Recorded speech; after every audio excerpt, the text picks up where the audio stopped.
Hi friends, வாங்க இன்னைக்கான எபிசோடில் என்ன நடக்குதுன்னு சொல்லிட்டு பார்க்கலாம். ஃபர்ஸ்ட் டைம் பார்க்குறீங்கன்னா மறக்காம என் சேனலை சப்ஸ்கிரைப் பண்ணிக்கோங்க. ஹீரோயின் சொல்கிறா, என்னோட நைட் இருந்தது ஹீரோ தான் அப்படின்னு சொல்கிறப்போ இங்கே ஹீரோக்கு ஒரே ஜாலியாகிடுது. ஆமாம், நாங்கள் 2 பேரும் ஒன்றா தான் இருந்தோம், சீக்கிரமாக நாங்கள் கல்யாணம் பண்ணிக்க போகிறோம் அப்படின்னு சொல்கிறான். இங்கே அப்பா பயங்கரமாக திட்டுறாரு. 2 பேரும் என்ன கருமத்தை பண்ணிட்டு வந்திருக்கீங்க, முதல்ல கையை விடுங்கடா அப்படின்னு சொல்லி கத்திட்டு இருக்காரு. இது மாதிரி நாங்கள் 2 பேரும் என்கேஜ்மெண்ட் பண்ணிக்கிட்டோப்பான்னு சொல்கிறப்போ, வாயை கழுவுங்க, என்ன பேசுகிறீங்க அப்படின்னு சொல்லிட்டு அப்பா கத்துறாரு. இல்லைப்பா, நான் இவனை தான் கல்யாணம் பண்ணிக்க போறேன், வாயை மூடு, நான் இவனோட தான் உனக்கு என்கேஜ்மெண்ட் பண்ணணும்னு சொல்லிட்டு சொல்லிட்டு இருக்கேன். நாளைக்கே மீடியாவை கூப்பிட்டு உங்க 2 பேத்துக்குள்ள ஒண்ணு இல்லைன்றதை நீங்க கிளாரிஃபை பண்ணணும் அப்படின்னு சொல்லிட்டு அப்பா திட்டுறாரு. தயவு செய்து இந்த கையை பிடிச்சிட்டு என் கண்ணு முன்னாடி நிக்காதீங்க, போய் தொலைங்க அப்படின்னு சொல்லி திட்டிட்டு இருக்காரு. அப்படியே நம்ம சுவிக்கு பயங்கர கோவம் வருது. இது ஃபேக்கான ஒரு ரிலேஷன்ஷிப் தானே கிரியேட் பண்ணியிருக்கீங்கன்னு சொல்றான். இவங்க 2 பேருமே ஒரு அக்ரிமெண்ட் போடுறாங்க, என்கேஜ்மெண்ட் அக்ரிமெண்ட். இதுக்கு முன்னாடி ஒரு கேம் அக்ரிமெண்ட் போட்டிருப்பாங்க, அதுக்கும் இதுக்கும் சம்பந்தம் இல்லைன்னு சொல்லிட்டு அப்படியே என்கேஜ்மெண்ட் அக்ரிமெண்ட் போட்டு மாத்திக்கிறாங்க. ஒரு நாள் காலையில் நம்ம ஹீரோயின் என்ன பண்ணுறாங்கன்னா, நம்ம ஹீரோ வீட்டுக்கு இன்னைக்கு உனக்கு நான் சமைச்சு கொடுக்க போகிறேன் அப்படின்னு சொல்கிறப்போ, ஹீரோ நிஜமாக தான் நீ சொல்கிறியா அப்படின்னு சொல்லி கேட்குறான். ஆமாம் அப்படின்னு சொல்லிட்டு நம்ம ஹீரோயின் அதுக்கான வேலையெல்லாம் பார்த்துட்டு இருக்கப்போ அப்படியே வெஜிடபிள் கட் பண்ணுறச்ச அவங்க கையும் சேர்த்து கட் பண்ணிக்கிறாங்க. உடனே ஹீரோ ரொம்ப துடிச்சு பிடிச்சி ஓடி என்ன ஆச்சுன்னு சொல்லிட்டு அப்படியே மெடிசன்லாம் போட்டுவிட்டு, இதெல்லாம் உனக்கு வேலைக்காகாது, நான் சமைக்கிறேன் உனக்காக அப்படின்னு சொல்லிட்டு நம்ம ஹீரோ அப்படியே குக் பண்ண ஆரம்பிக்கிறான். நம்ம ஹீரோயின் அப்படியே நம்ம ஹீரோவை ரசித்து பார்க்குறாங்க. அப்படியே நம்ம ஹீரோ மூஞ்சியில் மாவு ஊட்டியிருக்கு. திரும்ப நம்ம ஹீரோயின் மூஞ்சியில் நம்ம ஹீரோ மாவு ஊட்டிட்டு, இதுக்கடா என் மூஞ்சியில் மாவு ஊட்டினேன் அப்படின்னு சொல்லிட்டு நம்ம ஹீரோயின் நம்ம ஹீரோ கூட செல்லமாக சண்டை போட்டுட்ருக்காங்க. அப்போ நம்ம ஹீரோயின் 2 பேரும் கிஸ் பண்ணலான்னு சொல்லிட்டு பக்கத்தில் போகிறப்போ கரெக்டாக நம்ம ஹீரோயினோட ஃபோன் ரிங் ஆகுது.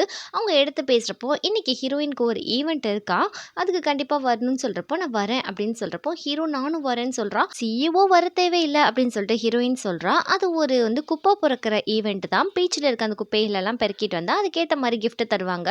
ஹீரோயின் தான் இது பண்ணிட்டு இருக்காங்க. ஹீரோ நீ எதுக்குடா இங்கே வந்த அப்படின்னு சொன்னா, அம்மா நானும் இங்கே ஒரு பார்ட்டிசிபேட் பண்ணதாமா வந்தேன், நான் சிஇஓவா வரல அப்படின்னு சொல்லிட்டு ஹீரோயின் மேலே கையை போடுறான். இப்போ எதுக்கே மேலே கை போடுற அப்படின்னு சொல்லி கேட்டா, ஏய் பார்க்குறவங்களுக்கு எல்லாருக்கும் நம்ம ரியல் கப்பல்ன்றது தெரிய வேணாமா அப்படின்னு சொல்லிட்டு கொஞ்சம் அட்வான்டேஜ் எடுத்துக்கிறான்.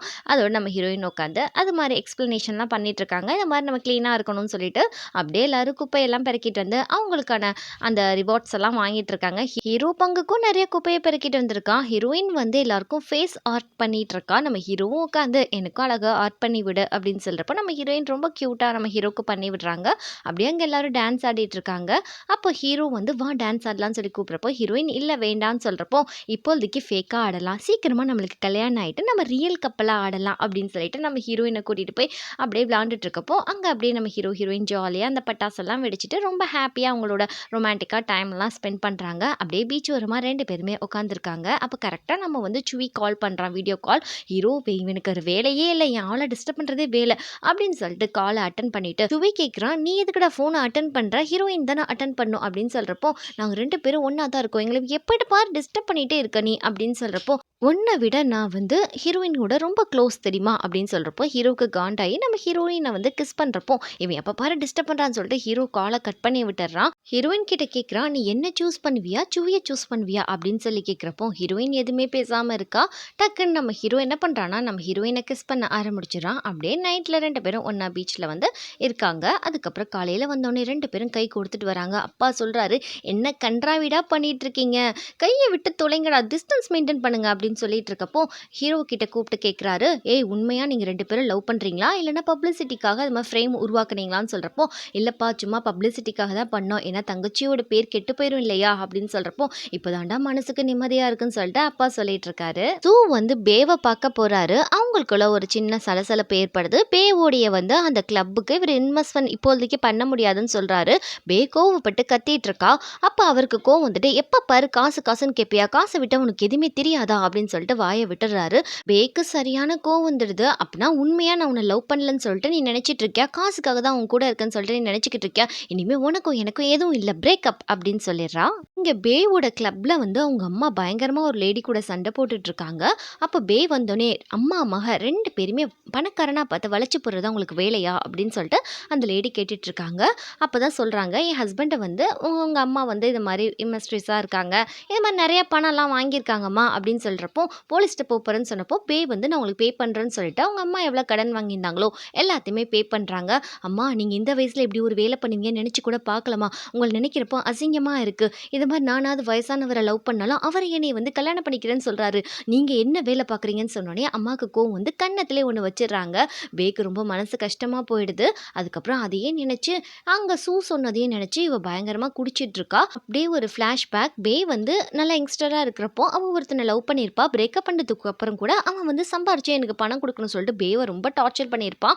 அப்போ தான் நம்ம ஹீரோ வந்துட்டு உனக்கு வந்து அப்பயும் கஷ்டமான வாழ்க்கை, இப்பயும் கஷ்டமான வாழ்க்கை, உனக்கு நான் ஒரு சான்ஸ் தரேன், நான் சொன்ன மாதிரி செய், உன் லைஃப்பை நீ செட்டில் பண்ணிக்கோ அப்படின்னு சொல்லியிருப்பான்.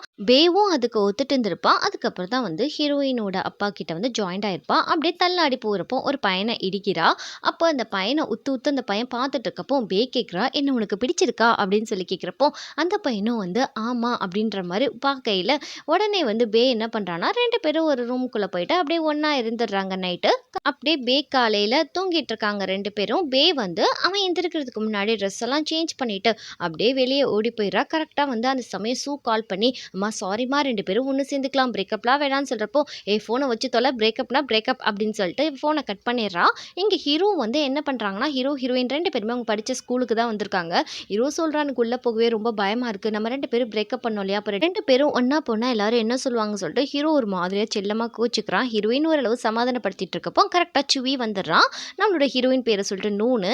இவன் வேற எப்போ பாரு என் காதலுக்கு இடைஞ்சல் பண்ணிக்கிட்டே இருக்கான்னு சொல்லிட்டு ஹீரோ வந்துட்டு ஹஸ்பண்ட் அண்ட் ஒய்ஃபை தனியாக விட மாட்டியான்னு சொல்கிறப்போ அவள் ஒன்றும் லீகலாக ஒன்றும் ஒய்ஃப் ஒன்றும் ஆகலை, எதுக்காக நீ அவளை ஒய்ஃப்னு சொல்லி மென்ஷன் பண்ணுற அப்படின்னு சொல்லிட்டு நம்ம சுவி பயங்கரமாக கோவப்படுறான். ஹீரோயின் சொல்கிறா, தயவு செய்து உங்கள் சண்டே நிப்பாட்டுறீங்களா அப்படின்னு சொல்லிட்டு 2 பேரும் உள்ளே போயிட்டு இருக்காங்க. அப்போ ஹெட் மாஸ்டர் வராரு. அவரும் இவங்க கூட பேசிட்டு வந்துட்டு இருக்கப்போ இந்த மாதிரி சுவியும் ஹீரோயினும் பார்த்து கேட்குறாரு, உங்கள் 2 பேருக்கு கல்யாணம் ஆயிடுச்சா அப்படின்னு சொல்லி கேட்குறப்போ சுவியும் சிரிச்சுக்கிட்டு சொல்ல வாரா.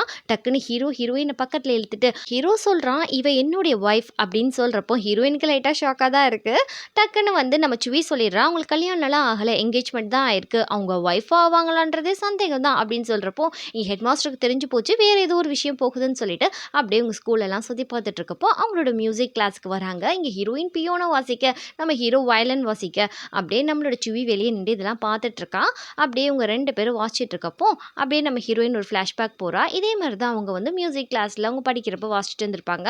அப்போ நம்ம சுவியும் அந்த கிளாஸில் தான் இருந்திருப்பான். அப்படியே 2 பேரும் பார்த்துட்டு இருக்கப்போ டக்குன்னு நம்ம ஹீரோயின் போய் நம்ம ஹீரோவை கிஸ் பண்ணிடுறா. இது சுவிக்கு பார்க்கையில் கொஞ்சம் காண்டா தான் இருக்குது. சுவி ஹீரோ கிட்ட பேசுகிறான், என்னடா நீ போகிற நாடகத்தில் நம்புவேன்னு சொல்லிட்டு நினைக்கிறியா, அவளுக்கும் உனக்கும் ஆகவே ஆகாது, அவளை நீ வெறுக்கிற, நீ வந்து அவளை லவ் பண்ணுறேன்னு சொன்னால் நீ நம்பிடுவியான்னு சொல்கிறப்போ வேற என்ன செய்ய, கல்யாணம் பண்ணிட்டு வந்து சர்டிஃபிகேட்டை அவங்ககிட்ட காட்ட முடியும் அப்படின்னு சொல்லிட்டு ஹீரோ சொல்லிட்டு இருக்கா. சுவி சொல்கிறான், அவளை நான் ரொம்ப டீப்பாக ஆழமாக காதலிக்கிறேன்டா, அப்பவும் சரி இப்பவும் சரி, எனக்கு கண்டிப்பாக ஒரு சான்ஸ் இருக்குது, கண்டிப்பாக நான் தான் ஜெயிப்பேன் அப்படின்னு சொல்கிறப்போ ஹீரோ நீ தோத்துட்டேன்னு சொல்லிட்டு இருக்கப்போ திரும்ப நீங்கள் சண்டை போடுறீங்களான்னு சொல்லிட்டு ஹீரோயின் உள்ள வரா.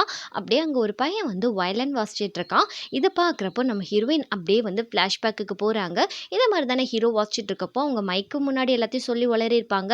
அதெல்லாம் நினச்சிட்டு அழுதுட்டு அழுதுட்டே அப்படியே நம்ம ஹீரோவுடைய கையை பிடிக்கிறான். நம்ம ஹீரோ பார்க்குறான் எதுக்காக இவ அழுகுறான்னு சொல்லிட்டு அப்படியே நம்ம ஹீரோவோட கையை பிடிச்சி ஐம் சாரி அப்படின்ற மாதிரி எழுதுறா. என்ன மன்னிச்சிடுடா, உன் மனசை கஷ்டப்படுத்தினதுல தானே நம்மளுக்கு பிரேக்கப் ஆகி இவ்வளோ பெரிய நம்ம வந்து பிரேக்கப்பை சந்திச்சோம் அப்படின்னு சொல்கிறப்போ ஹீரோ அதெல்லாம் விடுடி, இனிமேல் நம்ம 2 பேரும் சந்தோஷமாக இருப்போம் அப்படின்ற மாதிரி ஹீரோயின் கையை ஹோல்ட் பண்ணுறான். அப்படியே அவங்க சந்தோஷமாக இருக்கதை நம்ம சுவியும் பார்க்குறான். இது எத்தனை நாளைக்கிட்டா நானும் பார்க்குறேன் அப்படின்னு சொல்லிட்டு இந்த சீனை கட் பண்ணிட்டு ஹீரோயின் உங்கள் அம்மாவை பார்க்குறதுக்காக போயிருக்கா. அம்மா கூப்பிடுறாங்க, வாடி உங்ககிட்ட கொஞ்சம் பேசணும் அப்படின்னு சொல்லிட்டு, என்னடி உனக்கும் இந்த மாதிரி சென்னுக்கும் எப்படி போகுது, 2 பேரும் லவ் விழுந்துட்டீங்க போல இருக்கு ஃபைனலி அப்படின்னு அம்மா சொல்கிறப்போ, என்னம்மா சொல்கிறீங்க அப்படின்னு சொன்னால், எனக்கு நல்லா தெரியும்டி, அவன் சின்ன வயசுலேருந்து உன் மேலே அவ்வளோ பாசமாக இருப்பான், அவனை தயவு செய்து நீ விட்டுறாதன்னு சொல்கிறப்போ, இது மாதிரி உனக்கு வாழ்க்கை ரொம்ப நல்லா இருக்கணும்னு அம்மா ஆசைப்படுறேன்னு சொல்கிறப்போ, ஆமாம்மா நான் அவனை லவ் பண்ணுறேன், ஆனால் இந்த கேமில் தோக்க நான் விரும்பலை, நீங்கள் யார்கிட்டையும் சொல்லக்கூடாது, நம்மளுக்குள்ள ஒரு சீக்ரெட்டாக இருக்கட்டும் இது அப்படின்னு சொல்கிறப்போ ஓகேன்னு சொல்லிடுறாங்க. இங்கே வந்து நம்மளோட கிட்ட வந்து பேவோட அம்மா அவங்கள பார்க்க வரணும்னு சொல்கிறப்போ அவங்க வந்துட்டு வீட்டை பார்த்துட்டு வாயை பொழந்துட்டு இருக்காங்க. இது மாதிரி நீங்கள் தான் வருங்கால மருமையினா, எனக்கு நீங்களும் நானும் ஒரே ஏஜ் தான், இப்போ வந்து என் பொண்ணை பார்க்க வந்தேன், என் பொண்ணு இங்கே இல்லையா அப்படின்னு சொல்லி கேட்குறப்போ இல்லைன்னு அவர் சொல்கிறாப்புல. இது மாதிரி எனக்கு கொஞ்சம் பணம் தேவை அப்படின்னு சொல்கிறப்போ உங்கள் பொண்ணுக்கும் எனக்கும் பிரேக்கப் ஆகிடுச்சு, 1 வீக் ஆகுதுன்னு சொல்கிறப்போ எவ்வளோ தைரியம் தான், வயசு வித்தியாசம் இல்லாமல் என் பொண்ணு உன்னை லவ் பண்ணால் அவளை பிரேக்கப் பண்ணுவேன் அப்படின்னு சொல்லிட்டு இந்த அம்மா பயங்கரமாக கழுவி ஊற்ற, ஒரு நிமிஷம் இருமா, நான் பிரேக்கப் பண்ணல, உங்கள் பொண்ணு தான் என்ன பிரேக்கப் பண்ணிட்டா, கொஞ்சம் புரிஞ்சுக்கோங்க, முடிஞ்சால் பேசிங்க 2 பேரும் சேர்த்து வைங்க அப்படின்னு சொல்லிக்கிட்டு இருக்காங்க. அதுக்கப்புறம் சாரின்னு சொல்லிட்டு அந்த அம்மாவும் சிரிச்சுக்கிட்டு என் பொண்ணுக்கு நான் சொல்லி புரிய வைக்கிறேன், நீங்கள் ஒன்றும் பயப்படாதீங்க அப்படின்னு சொல்லிட்டு இந்த அம்மா போகிறாங்க. இங்கே வந்து பேவை பார்க்க பார்க்க அன்றைக்கி நைட்டில் ஒன்றா இருந்த அந்த பையன் வரான். வந்ததுக்கப்புறம் பே கொஞ்சம் ஷாக் ஆறா. இது மாதிரி வந்து நான் உங்களை பார்க்குறதுக்காக தான் வந்தேன் அப்படின்னு சொல்கிறப்ப, நீ எப்படிடா வந்தேன்னு சொன்னால் அவள் விசிட்டிங் கார்டு தெரியாமல் அங்கே கீழே விழுந்திருக்கும். அதை ஃபாலோ பண்ணி தான் அட்ரஸ் கண்டுபிடிச்சி வந்திருப்பான். அப்படியே வந்து அவளுக்கு ஒரு கோல்ட் காஃபி வாங்கிட்டு வரப்போ அதை மாதிரி நிறைய இவன் கொடுத்துருப்பான் போல இருக்கு. நிஜமாலே பேவ் இந்த பையன் ஃபாலோ பண்ணி லவ் பண்ணிட்டு இருக்கான்.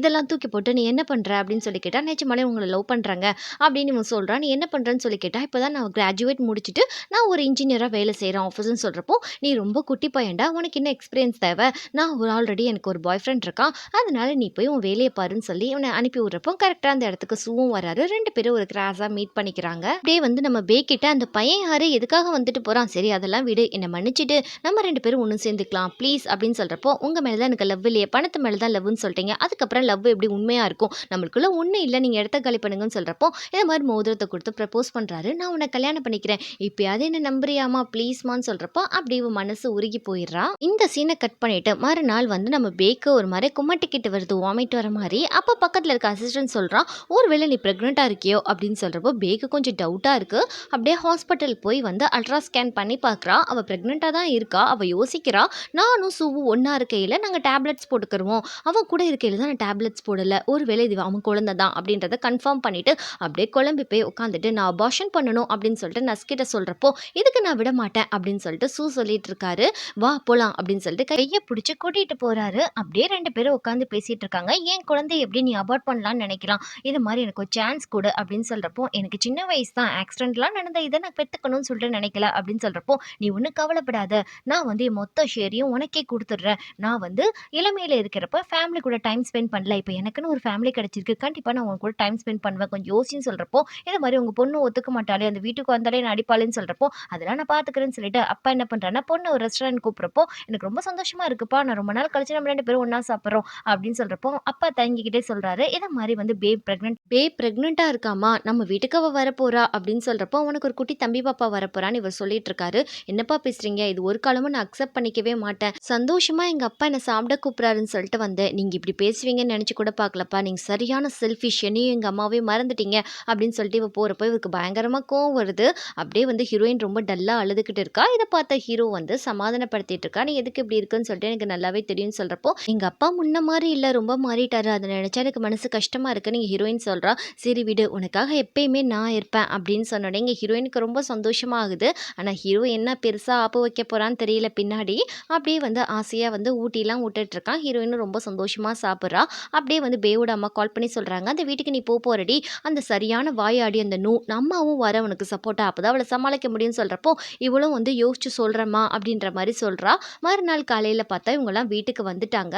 ரொம்ப அதிகாரம் பண்ணிட்டு இருக்காங்க. ஹீரோயின் உள்ளே வந்தோடனே, இந்த ஜாமான்களெல்லாம் யார் உங்களை மாற்ற சொன்னது அப்படின்னு சொல்லி ரொம்ப கேட்டுட்டு இருக்கா. பேவோட அம்மா ரொம்ப துமுறா பேசுகிறாங்க, நாங்கள் அப்படி தான் பண்ணுவோம், ஏன்னா வீட்டை புதுசாக மாற்ற போகிறோம், உனக்கு என்ன அப்படின்னு சொல்லி கேட்குறாங்க. பே தான் இந்த வீட்டுக்கு எல்லாமேன்னு சொல்லிட்டு, ஒழுங்க மரியாதையாக திங்ஸ் எல்லாம் வச்சுட்டு இந்த வீட்டை விட்டு காலி பண்ணுற இடத்த பாருங்க, எங்கேயோ தெருவில் இருந்ததுங்களாம் வீட்டுக்குள்ளே வந்துருச்சு அப்படின்னு சொல்லி இப்போ பிடிச்சி தள்ளி விட அந்த அம்மாவுக்கு பயங்கரமாக கோவம் வந்துடுது. உடனே உங்கள் அப்பா வரதை பார்த்து ஏதோ இடுப்பு உடைஞ்சு போன மாதிரி ஆக்ஷன் போட்டுட்ருக்க, இது மாதிரி மன்னிப்பு கேளு, எதுக்காக நீ இப்படி பண்ணிட்டு இருக்க, இப்பயே மன்னிப்பு கேட்கணும் அப்படின்னு சொல்கிறப்போ, அப்பா இந்த கூத்தெல்லாம் நீங்களே பாருங்க, இனிமேல் இந்த வீட்டில் நான் இருக்க மாட்டேன், இந்த இடத்த விட்டு நான் காலி பண்ணுறேன் அப்படின்னு சொல்லிட்டு இவ கிளம்பி போயிடுறா கோவமா. ஹீரோயினை பார்க்கறதுக்காக வந்திருக்கான், எப்படி நீ ஷிஃப்ட் ஆக போகிற, என் வீட்டுக்கு வந்துரு, நம்ம 2 பேர் சேர்ந்து ஒன்றா இருக்கலாம், ஒன்றும் ப்ராப்ளம் இல்லை, நான் உன்னை பார்த்துக்கிறேன்னு சொல்கிறப்போ ஹீரோயின் மனசில் நினைக்கிறா, அட பாவி உன் வீட்டுக்கு வந்தால் தான் கேம் முடிஞ்சிடுமே, நான் தோற்று போயிடுவேனே அப்படின்னு சொல்லி நினச்சிட்டு, அதெல்லாம் ஒன்றும் வேணாமே நானே பார்த்துக்கிறேன் அப்படின்னு சொல்லிட்டு ஹீரோயின் சொல்லிடுறா. அதுக்கப்புறம் நம்ம ஹீரோவும் போயிடுறான். இங்கே வந்து பேவும் சூவும் ரொம்ப க்ளோஸாக பேசிகிட்டு இருக்காங்க குழந்தைய பற்றியெல்லாம். அதெல்லாம் வந்து இங்கே ஹீரோயினுக்கு நல்லாவே கேட்குது. அடுத்த ரூமில் அவளால் கேட்கவே முடியல, ரொம்ப கொஞ்சம் கஷ்டப்படுறாப்புல. அதோட காலையில் இது மாதிரி நான் கிளம்ப போகிறேன்டி அப்படின்னு சொல்லிட்டு இருக்கப்போ, என் வீட்டுக்கு வாடி, நம்ம 2 பேரும் ஒன்றா இருந்துக்கலாம்னு சொல்லிட்டு ஃப்ரெண்டு கூப்பிட்றா. ஹீரோயினும் வந்து ஓகேன்னு சொல்லிடுறா. அப்படியே திங்ஸ் எல்லாம் எல்லாத்தையுமே எடுத்து வச்சுட்டு இருக்கப்போ, அவளுக்கு ஏதோ ஒரு திங்ஸ், ஒரு முக்கியமான ஒரு பொருளை காணும் போல இருக்குது. அதை தேடி தேடி பார்க்குறா, அது காங்கலை. அதுக்கப்புறம் என்ன ஆச்சுன்னு சொல்லிட்டு அப்படியே ஃபோன் எடுத்து அந்த சிசிடிவி கேமராவை பார்க்குறா. வெளில அதை போய் யாரும் ரூமுக்கு வந்தாங்களான்னு பார்த்தா நம்மளோட பேவோட அம்மா தான் வந்திருப்பாங்க. அவங்க பாக்ஸை ஓப்பன் பண்ணி பார்த்தா அவளோட இயரிங் இருக்குது, அது அவங்க பாட்டி கொடுத்ததான் அவளுக்கு. அப்படி வந்து என் இயரிங்கை நீங்கள் திருடிக்கிட்டீங்களே, உங்களுக்கு கொஞ்சம் கூட வெக்கமாகவே இல்லையான்னு சொல்கிறப்ப, இது என்னோட இயரிங்னு அவங்க சொல்கிறாங்க. என்கிட்ட வந்து சிசிடிவி ஃபுட்டேஜ் இருக்குது, வாங்க போலீஸ் ஸ்டேஷன் போகலாம், எங்கள்தான்றதை கண்டுபிடிச்சிருவோம் சொல்லிட்டு இவ கையை பிடிச்சி தரன்னு அவங்கள இழுத்துட்டு போகிறா. என்னை விடுன்னு அவங்களும் கத்துறாங்க. சொல்கிறது கேளு, இப்படிலாம் பண்ணாத, தெரியாமல் பண்ணிட்டேன்னு சொல்கிறப்போ ஹீரோயின் கேட்காம இழுத்துட்டு போகிறப்போ கரெக்டாக பே வந்துடுறா. எங்கள் அம்மாவை என்னடி பண்ணுறேன்னு சொல்லி கேட்டா, உங்கள் அம்மா என் பொருளை திருடிட்டாங்க, சரியான சரியான திருட்டு பொம்பளையா இருக்கு, குடும்பமே திருட்டு குடும்பமா இருக்கும் அப்படின்னு இவங்க பயங்கரமா சண்டை போடுறப்போ, நம்ம அப்படியே பிளான் பண்ணி கீழ விழுந்துடலாம்னு சொல்லிட்டு அப்படியே வந்து ஹீரோயின் தள்ளி விட்ட மாரி பிளான் பண்ணி உருண்டு கீழ விழுந்துடுறா. நம்ம ஹீரோயின் மேல பழி போடுறதுக்கு தான் இவ வேணும்ட்டே பண்ணியிருக்கா. அவங்க அம்மா வந்து பயங்கரமா அழுதுட்டு இருக்காங்க. என் பொண்ணு கீழ விழுந்துட்டான்னு சொல்லிட்டு ஹீரோயினுக்கும் ஷாக்கா இருக்கு. அந்த சமயம் வந்து சூவும் ஹீரோவும் வந்துடுறாங்க. என்னாச்சுன்னு சொல்லி கேட்டா, அவங்க பொண்ணு வந்து கீழ தள்ளி விட்டுட்டா. கொஞ்சம் கூட மனசாட்சி இல்லாதவ, பிரெக்னென்ட்டா இருக்கான்னு சொல்லி தெரிஞ்சுதான் அவங்க பொண்ணு இப்படி பண்ணா அப்படின்னு சொல்றப்போ, அப்பா நான் எதுவும் பண்ணலப்பா அப்படின்னு இவ சொல்றப்போ, அதெல்லாம் உங்க அப்பா கேட்கல. கன்னத்திலே உன்ன அடிச்சிடுறாரு. ஹீரோ தடுக்குறான். எதுக்கு இப்படி பண்றீங்க அங்கிள் சொல்றப்போ, அப்பா என்னை எதுக்குப்பா ஹர்ட் பண்ணீங்க? நான் எந்த தப்புமே பண்ணலப்பா அப்படின்னு அவ பாவமா கேட்டுட்டு இருக்கப்போ, இது மாரி இவளுக்கு ப்ளீட் ஆக ஆரம்பிச்சிருச்சு அப்படின்னு சொல்றப்போ, இது மாரி ஆம்புலன்ஸ்க்கு உடனே கால் பண்ணிட்டு கூட்டிட்டு போறாங்க. அவளுக்கு அவ குழந்தைக்கு ஒண்ணும் ஆகலையா, நல்லா தான் இருக்காங்களாம். என் பொண்ணு சார்பா நான் மன்னிப்பு கேட்டுக்கிறேன், மன்னிச்சிடுங்க. இனிமே உங்க பொண்ணுக்கு இப்படி நடக்காது அப்படின்னு சொல்லி சத்தியம் பண்ணிட்டு இருக்காரு. ஹீரோயினோட அம்மாவுக்கு கால் பண்ணிட்டு, என்ன பொண்ணு வளர்த்து வச்சிருக்க? என்ன உன் பொண்ணு பிரெக்னென்ட்டா இருக்கா பேன்னு சொல்லிட்டு தெரிஞ்சு தள்ளி விட்டுருக்கா. ஒழுங்கு மரியாதை உன் பொண்ணு நீயும் வந்து கால்ல விழுந்து பேக்கிட்ட மன்னிப்பு கேட்கணும். என்ன பொண்ணை வளர்த்துருக்க அப்படின்னு சொல்றப்போ, இவங்க பேச வரது கூட கேட்கல. ஒரு ஃபோனை கட் பண்ணிட்டு வச்சிடுறாரு. பொண்ணுகிட்ட வந்து நீ ஒன்றும் வருத்தப்படாதம்மா அப்படின்னு சொல்றப்போ, அம்மா பிரெக்னென்ட்டா இருக்கான்றது எனக்கு தெரியுமா, நான் வேணும்ட்டே அவளை தள்ளி விடலம்மா, எப்படி நடந்துச்சுன்னு தெரியல, எல்லாரும் என்ன தப்பா நினைக்கிறாங்க அப்படின்னு சொல்லிட்டு இவ அழுகுறா. அம்மா சொல்றாங்க என்னோட தப்புதாம்மா, நாங்க உன்னை விட்டுருக்கவே கூடாது, இவ்வளோ கஷ்டத்துக்கும் நான் தான் காரணம் அப்படின்னு சொல்லிட்டு அம்மாவும் பொண்ணு ரொம்ப மனசு உடைஞ்சு போய் அழுகுறாங்க. இதோட இந்த எபிசோட் இங்க முடியுது. நெக்ஸ்ட் எபிசோட்ல என்ன நடக்குதுன்னு சொல்லிட்டு பார்க்கலாம். அடுத்தடுத்து சீக்கிரமா வீடியோ போட பார்க்குறேன். கண்டிப்பா ஒரு லைக் ஒன்று போட்டு விட்டுருங்க. எவ்வளோ பிஸியாக இருந்தாலும் வீடியோ போட ட்ரை பண்ணிட்டு இருக்கேன். Okay bye.